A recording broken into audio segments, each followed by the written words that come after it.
Hi everyone, welcome to Torah on Demand. I'm Rabbi Yael Ridberg. My children know very well that I do not make promises.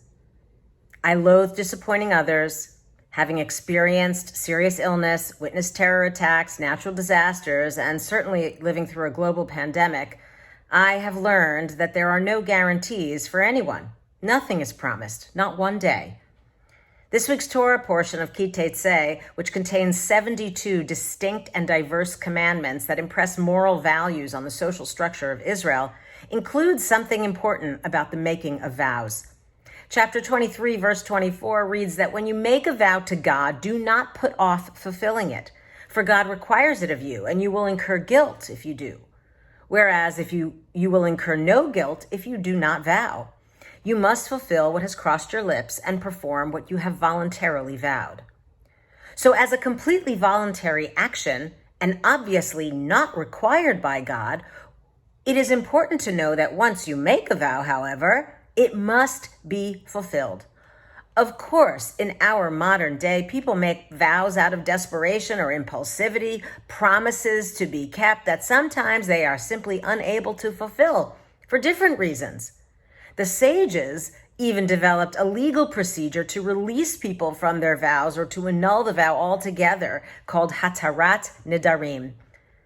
In just a few weeks, Jews all over the world will engage in the single annulment of vows on Kol Nidre, the night before Yom Kippur, literally meaning all of the vows.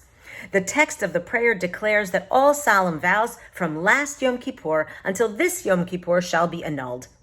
In the 12th century of the Common Era, Rabbeinu Tam, otherwise known as Jacob ben Meir of the 11th century, changed the text of the prayer to refer to future vows, since it was impossible to annul vows after they had already been made.